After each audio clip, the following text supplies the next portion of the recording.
lệ tố đồ. Ồ. Ê, lâu dọc, ông ấy.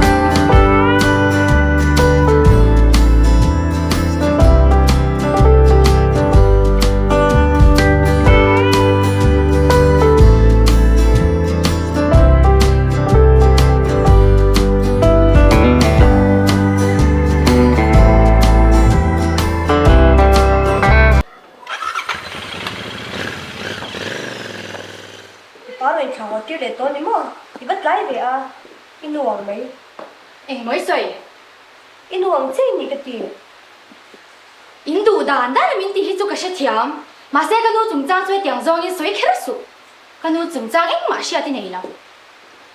son mấy mấy để vào giật thế đó lúc lúc đấy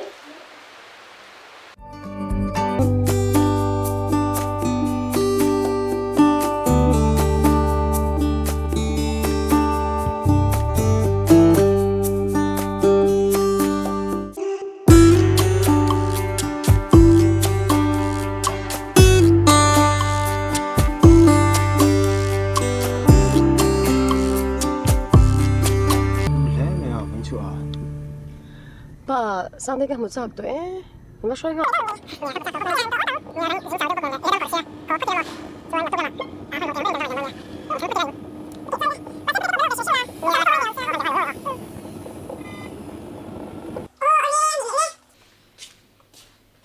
nua tôi lâu bia con in mỗi tí thế anh lâu hùa nè tụ cả sang tiếng nó xoay tụi thua mới siêu nhỉ khá nua sang tiên con là tụi nó buổi sáng đã sống xuống khá cái mà tao cần mang sức vết rồi sao anh tin nghe nhàngเลยà suy vậy chọn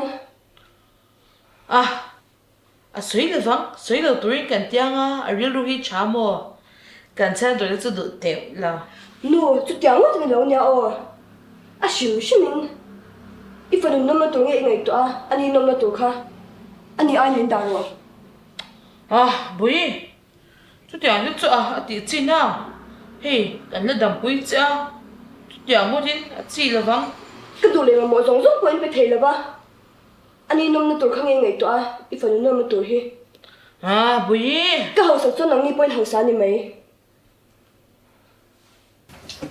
anh lâu cả nhà khang nô cái ngay tục sống tới khai đầu tiên là in nô tập tất ngay anh đâu hành động bằng chứ phiền thiam lại xem bị tê mình đi thấy sống chơi sao mà ngay tụi chút anh đâu cả bụi lâu luôn đâu nó mua cái gì ô mẹ lâu lên rồi sáng tiên in lệ ba tiên lâu thiên ui nô cái ngay tụi lúc tục chứ cái bài cái mềm đâu mà sao thế? khai đầu chút rồi cái đóng lắm tuổi về sang thì nó lại tuổi thế bây giờ khai anh nói tôi này đang làm tổ hey cái lâu đoạt về em mà mua nên cứ try tí xe tôi đồn này anh tin lâu mong bụi chúng tôi phải để rồi đấy hiện đầu thiên tổ bốc ca Đang làm tuổi thế mày à? nha cần thấy tập cần lâu xóa về mò anh thấy tập cho nên anh xóa về à ý sẽ để nghe anh tổ đấy đấy cho tôi lúc tuổi cũng ngon không nghe bữa tiệc thì khá kim minh nhiên anh ấy khả năng giúp đỡ nhỉ khá sang thì tôi Ano ko le? Karon tinte. hey anh ấy anh tụi nó đã sắp lọc xa đi nhỉ anh xem phim tổ trang cái là nha sắp đi rồi rồi ole Karon han mi do mi. hey buổi tây thấy hiểu đó anh ấy lâu ole ôi các bạn ngay đó tập sang tí chú anh ấy lâu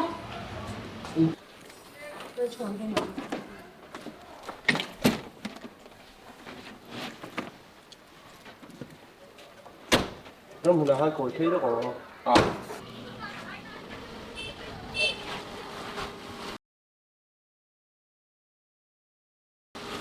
Ê, nó mô. Gió là chú. Ê, rồi là, cái đầu nó chút đầu. Thì mỗi tế chứ, đâm tắc cái nụ chút chút đó môn đó mày.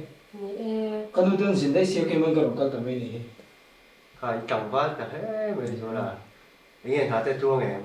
Chuông nghe. Report bao lần bên rất chắc không? Nia, hello, mua. Ê, hey, cái môi, đặc sắc phi sinh, cái gì nó chuẩn. Program cho tác mấy gần phong thế à? Sự kiện qua lên hay đi ngồi đây đi. Tận trận đấu nào vàng anh cần xin nào từ thì là vàng. Mà là sự phần của với India rồi. Thế là cho anh đi introduction về tuổi sống nó cái là sao? Sebagai boleh kami mungkin do musang India ini tanda ikan perkodonya. Thế là bài nhân đầu chút đây về các ta sẽ là sao? Cho với na cái sợi hậu ta khan anh em mà chút chút cho đầu ý han sợi đủ tê lệ sợi biểu đủ này tê cái có mình nghe trả cái việc làm mấy em cho mấy đâu hello ông mẹ ai xuân ta khá ở với cái program mình thấy cái chuyện này mấy ta sẽ làm sao nghe sau thế mình cả cho tay cái lòng quý của xem thì còn qua cái không xe rồi ha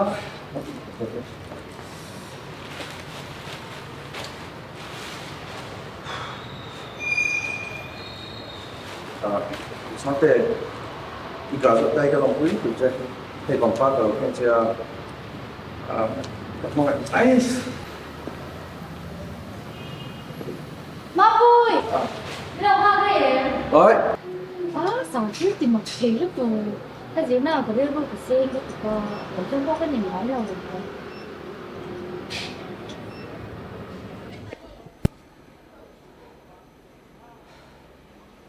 Mẹ nó chỗ.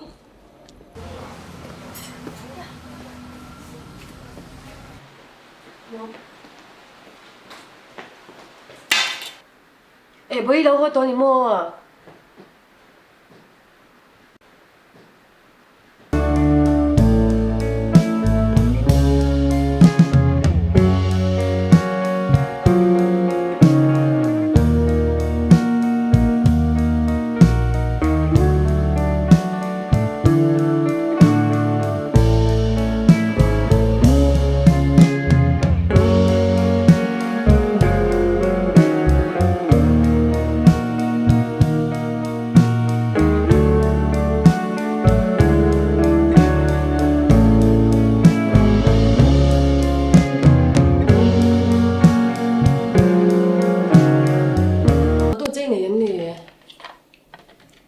Ni em lâu nuông.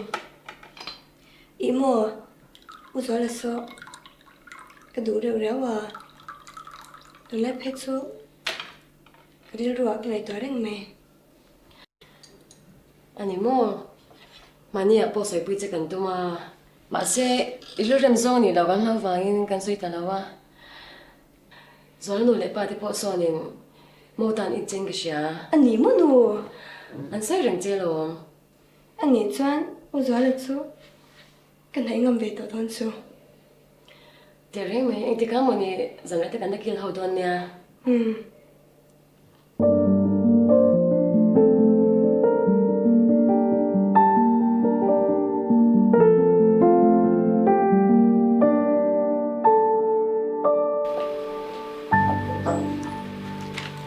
Sao cái lúc thế nhỉ? đầu tư rồi anh em ta Ok, quả tiết xin đi phải là ngay ạ. Nó anh sẽ lúc thế nhân này.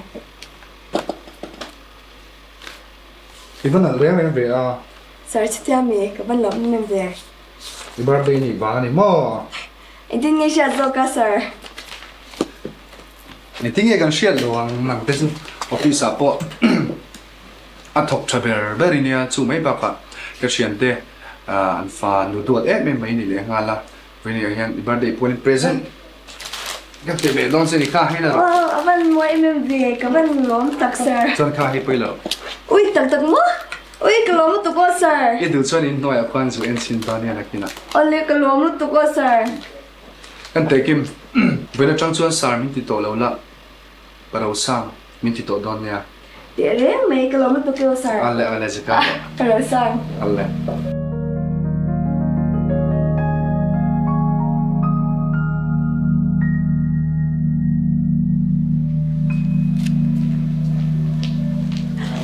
Uzwan, when ka birthday ni siya, unsa pila. Happy birthday Kimi. Thank you.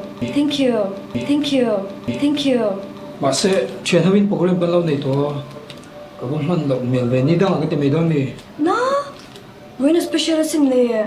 Bác à, phiêu sử dụng cho cái này à. Anh thong lại program bên lâu này lúc đó xí. Ni đang ở cái tiệm đó ni ô cái cancel thì xí rồi mình sẽ tiêm rồi.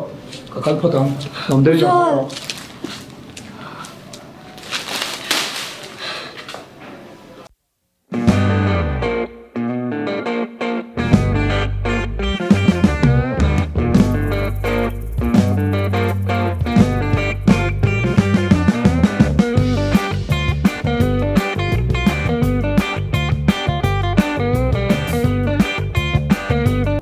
Ui, van lo em phim mole maro chu phim khu thia mang che ka sang di pania dilengkim ashi chuak to a kan ina arun kala sang di run zonga ma sen bimoi titin fata la to so lo dia nang ma ka fa nu mani di che ni ka o phim khu thiam leng che shi thiam mo Nu, kalau phim kurang.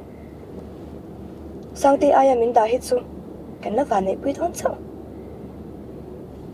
Hau sak ba kan nei to lao.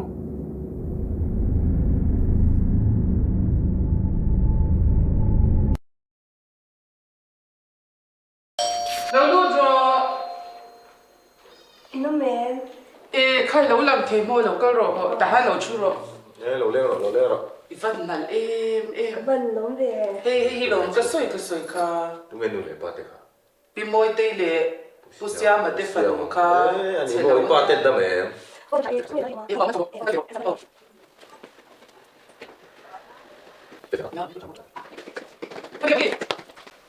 nó tiếng nghe bùi à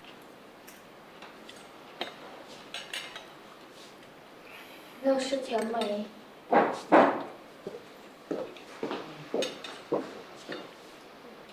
Nó sẽ làm lúc kiểu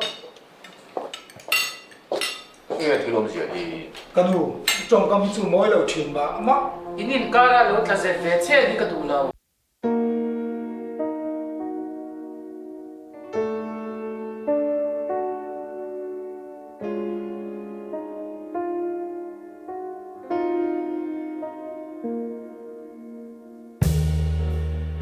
Bụi rồi tao lòng thì ai cũng rất tôn nhau dám lòng đó mà hãy tự chăm cho cái không lấy tận chế